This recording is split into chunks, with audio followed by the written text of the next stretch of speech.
Greetings, cyber diggity dogs and citizens of the internet. This is ReNDoG coming at you from yet another edition of Dogmail, the show where I read out some of the awesome emails that you guys send me from all over the world. Man, we have an action-packed show today, guys. We are going to be talking about episode 69, as well as reading out a whole bunch of dog mails. So sit back, relax, guys, get something to drink, get something to eat, and just listen to my voice for the next freaking 20 minutes. It's going to be sweet, I promise you. In the background, you can see me working on Mole City, and man, it is coming along so nicely. I'm so happy with how the sewers are turning out and everything, and damn, I cannot freaking wait to get that bad boy fired up and sewering at all cylinders. But guys, before we get to reading some of your letters, let's quickly have a chat about episode 69 of season 2. Now, as you'll all know by now, what I did is I pretended that I had lost my world. I started a new world in hardcore. I intentionally made the editing of the video terrible. So for example, the subscribe button and the "You're watching ReNDoG" overlay was sliding in the wrong places. There were black screens of death all over the place. Instead of having nice current locations, I was having like location hole or in a cave spelt incorrectly. And man, I actually had a lot of fun making that episode, and as I said in episode 70, ironically it actually took me longer to make episode 69 than it does a normal video, because I had to, you know, do bad editing as opposed to, you know, editing properly, which I'm so used to now. So as you should all know, guys, episode 69 was a joke, and of course we did exactly a very similar thing in season 1, episode 69, where I blew up the mole hole as a sacrifice to Herobrine. And for those of you who are old-time cyberdogs all the way back from the beginning, in episode 69 of the Let's Play Terraria series, I basically roasted all of my NPCs with lava within the Frodome. And you know, the strange thing is that every single year, or it's not a yearly thing, but it's sort of becoming a yearly thing.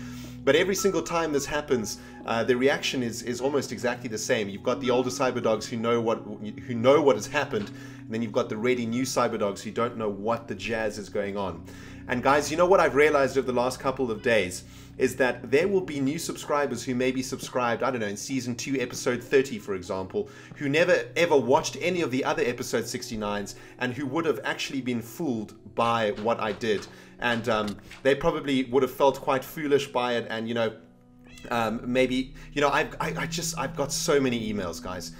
So many emails from cyberdogs saying, you know, that they were really upset by it and they felt really bad for me, and, you know, all of these kind of things. And of course, I can't expect every single one of you to watch every single one of my videos, even though, you know, I've warned you so many times about your butthole and pickaxes and spades and whatnot.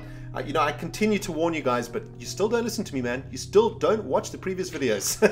No, but seriously, I can't expect everybody to watch every video. So, you know, inevitably there was going to be a bit of a reaction caused by episode 69. And I think maybe what I might, next time around, you know, episode 69 of the next season, perhaps I'll put something at the end of the video saying, you know, don't panic, guys. This is just a joke or something like that. For you new subscribers out there who perhaps I made feel foolish, and, you know, I'm really, and I just want to once again, guys, apologize to those of you who maybe I made you feel foolish or made you feel silly for feeling sad on the day of episode 69. And it definitely wasn't my intention, man. I was just having some fun with it.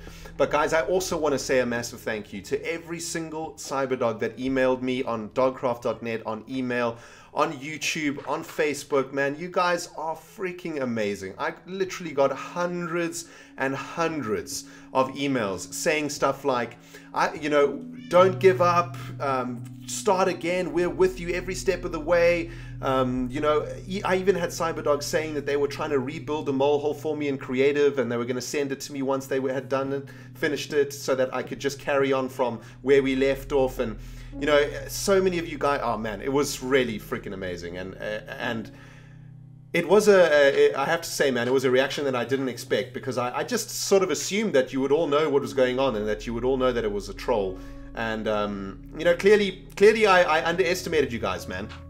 And and man, it was a lot of fun, and you know, it was a lot of fun, and it also maybe wasn't that much fun for some of you guys, but you know, let's move on. Let's freaking pick up our socks, guys, and let's carry on moving forward, man. Let's get episode 69 behind us. We're 30 episodes away now from episode 100, the end of season 2. Can you believe it, man?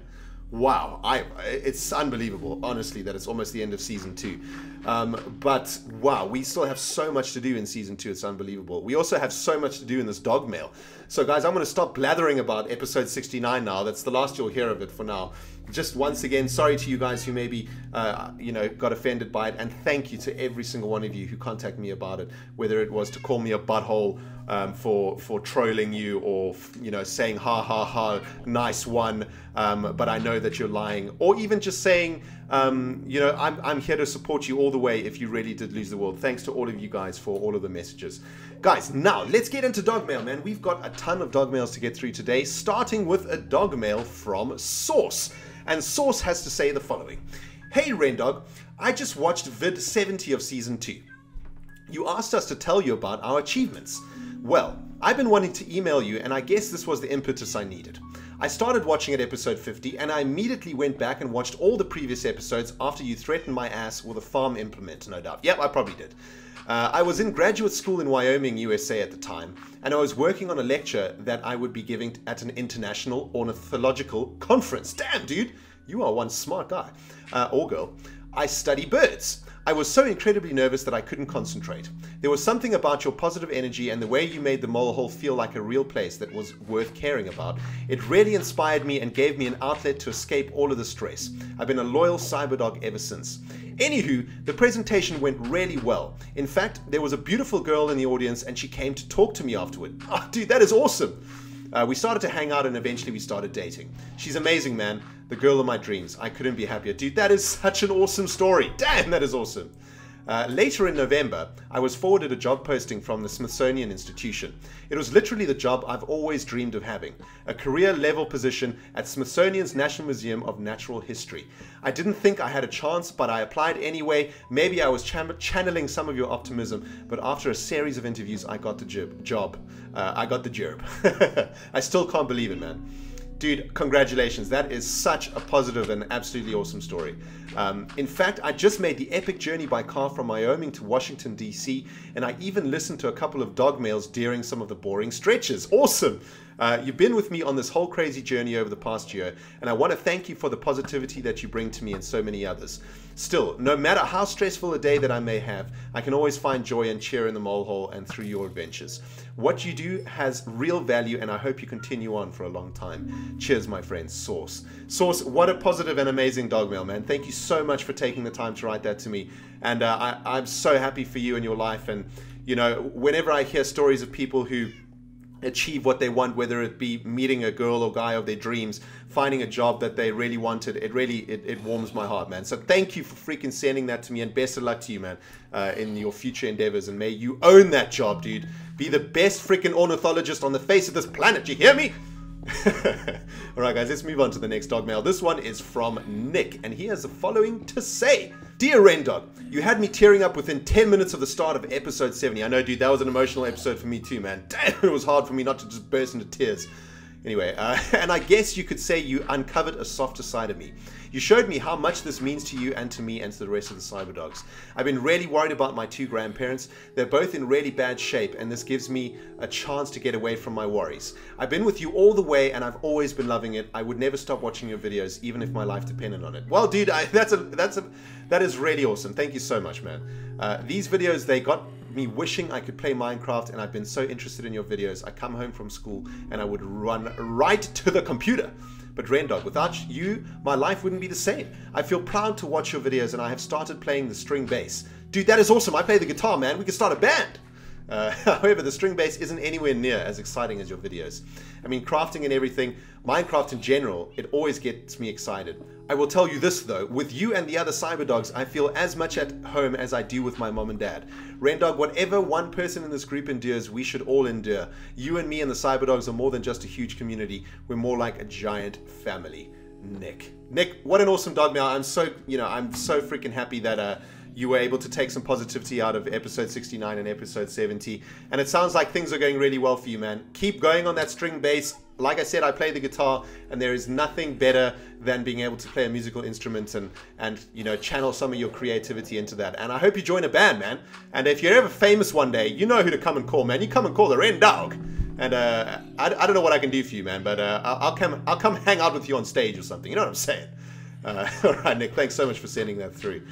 The next Dogmail comes from an anonymous user, and you know, this Dogmail kind of touched my heart, so I really wanted to read it to you guys, and hopefully we can have a chat about it, and hopefully I can help you out, Anonymous. And Anonymous had the following to say: Hi ReNDoG, this isn't an email to give you advice on Mole City or a constructive comment or anything you were probably expecting, but please don't close it now, I need your help. I have just watched episode 70 of your Minecraft series, and at the beginning you had your big emotional speech. And I thought about what was been going on in my life recently. 1 week ago, I made the worst decision of my life, and I've been regretting it ever since. Unfortunately, I can't say what I did, but trust me, I feel so scared and upset. I have no idea what I'm going to do, and even if you have no idea what to do, I feel so much better now that I have told someone. Please help me, ReNDoG. Well, man, or girl, I don't know, you know, what can I say, man? There's only so much I can do to help you. If I could help you, I would, but you know, I think what you did writing this Dogmail to me, and you know, I think it's a really good first step in healing and fixing what maybe has hurt you so much, because you've been able to express you know, your feelings and express the pain that you're feeling inside, even if it isn't an email and to some person that you don't know on the other side of the world. But what I can tell you is that time is the great healer of all things. And though you may be feeling really, really down right now in this moment of time, eventually it will get better, man. Eventually you will feel better. Eventually the decision that you make will seem less painful, will seem less serious.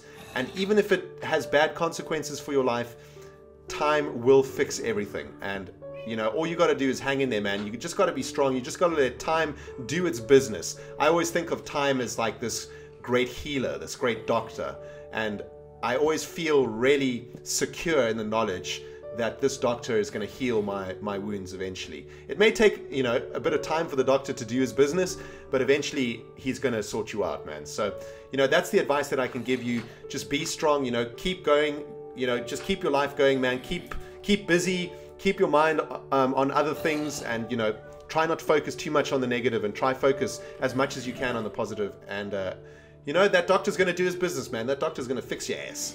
And thank you so much for sending in that Dogmail, man. I really hope I could have helped you out there. All right, guys. Damn, as you can see, man, episode 70, episode 69. Woo! It has been an emotional roller coaster for us all, man. Damn. Let's move on to the next Dogmail. This one comes on from Matt, and he has the following to say.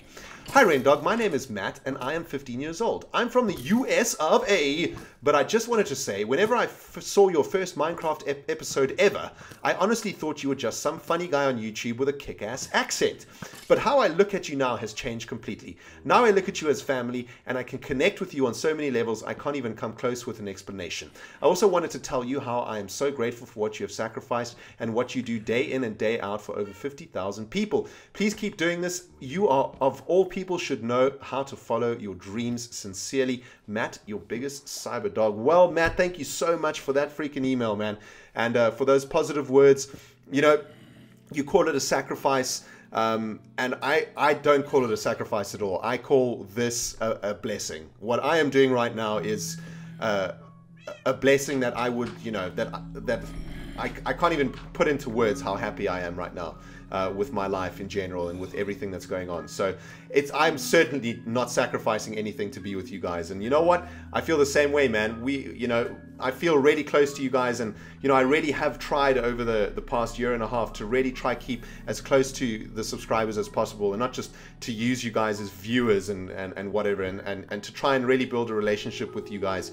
And you know what? I know like a ton of cyber dogs on dogcraft.net. I know you guys personally, man. I mean, I've never met you, but you know, I feel like I have a relationship with you guys, and you know, I feel comfortable with you guys, and I feel comfortable with with all of you cyberdogs out there, man, and it's just so awesome. I'm just freaking loving what's going on up in the Cyberdog Nation, man. It is freaking sweet. So thank you for that, Dogmail, Matt, and you know, keep doing what you're doing, man.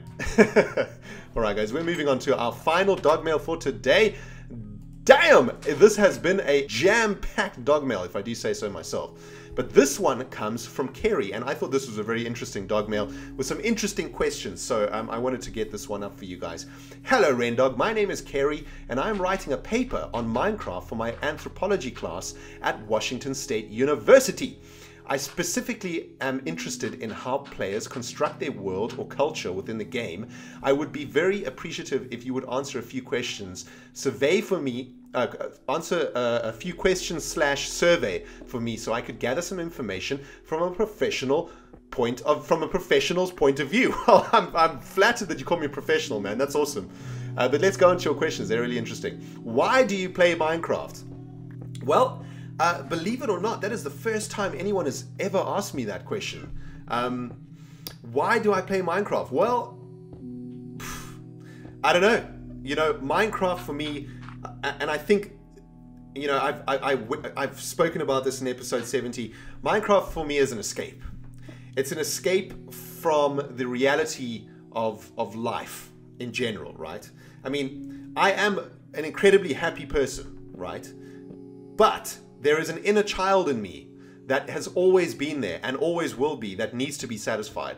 And the only way that I can satisfy that inner child is to remove myself from the adult world and put myself into a place where my imagination can be 10 years old again. And that is what Minecraft does for me. It gives me this world where I can escape to, where I can, you know, be the leader of the freaking of the Silkworm gang again, but this time I'm the leader of the Molehole gang, man. And you know, that is why I play Minecraft. Aside from the obvious, it's a brilliant game, it's geniusly created, I'm a gamer to the core of my soul and always will be, blah blah blah. Aside from those normal answers that you would get from a gamer, you know, Minecraft is my escape, man, and it's freaking sweet also. Do you think your Minecraft world reflects your cultural values? Absolutely. I think that my Minecraft world is a very true reflection of my character. You know, I constantly try my best to keep everything in my Minecraft world in order and symmetrical, and you know, I try to eliminate physics fails, but inevitably I get messy and my chests start to get all messed up, and then I have to come back and rearrange them all over again. And that's basically how I am in real life. I really do try to keep as organized as possible, but because of my sort of messy nature, everything gets, you know, after a few weeks gets completely crazy. Then I have to spend like an entire day sorting everything out, and then only to repeat the cycle again and again and again. I also have like really high morals. I'm a very moral person. I stand for goodness and justice in this world. I'm not a religious person, but I do honestly believe that every human has the right to have a good life. And you know, I'm totally and utterly against racism, xenophobia, any of those things, those illogical, unexplainable traits of human nature which suck. I am completely and utterly against. And I think that the way that I act in Minecraft is a reflection of how I feel. You know, even in any other games, I'm always trying to be the good guy. You know, if you watch my Dishonored series, I feel really bad when I accidentally murder someone in Dishonored, even though it's a game about, you know, killing people. You know, I think that Mole City itself is going to be a real true reflection of my personality, where, you know, I'm going to try create this really vibrant society that has a good side, that has a bad side, that has an underground side. Yeah, I hope that answered your question. That's a really freaking deep question, man. Damn. Do you have any monuments in your game? Well, of course, we've got the Granny Dog monument dedicated to my gran. And of course, we have the Dogolith dedicated to my subscribers. So those are the two monuments we've got going on right now. Do you have a farm? Was it one of the first things created? Yes, we got the farmlands, but it definitely wasn't the first thing that we created. But I would like to say, Kerry, it sounds to me like you haven't watched some previous episodes, man. And I'm freaking angry with your ass, so expect a diamond pickaxe in the mail that is going straight for your butthole. Go watch the previous episodes, damn it! Do you play with others? If so, is there a clear social hierarchy of leadership? I do not play with others, so well, I do occasionally, but I'm not on a server or anything like that, so can't really answer that question. Do you prefer survival more than creative or hardcore, and why? Yes, I absolutely prefer survival over creative and hardcore. Oh, Red Bush in the belly. Gotta love that tea, man. So I love survival because Minecraft is a game about turning the resources around you into something that makes you happy, right? Into something that amazes you personally. It doesn't matter if it doesn't amaze anyone else. As long as what you build in Minecraft makes you feel like, damn, that is sweet, then Minecraft is doing its job. And survival just makes, you know, that feeling of achievement that much more tangible, because obviously you have to work that much harder to get the resources. So I definitely prefer survival of all of the three modes. Any additional thoughts? No, but those were really interesting questions. Thank you for sending them through. On a side note, my son has watched every Minecraft video you have created and is a ReNDoG enthusiast. Well, Kerry's son, here's a huge freaking CyberDog high five just for you. I appreciate your time, and if you can suggest any other folks who would be willing to participate in my survey, I would appreciate you passing it on. Many thanks, Kerry. Well, Kerry, you've got 50,000 CyberDogs who might be interested in sharing some of their thoughts with you, so good luck sifting through the comments of this video. Guys, this has been ReNDoG reading Dogmails. This has been a special episode 69 edition where we have been talking about some of the positive things that came out of episode 69 and about some of the negative things that came out of it too. And I really hope you guys have enjoyed this extra long Dogmail this time around. And I cannot wait to see you guys in the next one. Thank you so much for listening, my friends. We will see you in the next video. Goodbye, my friends.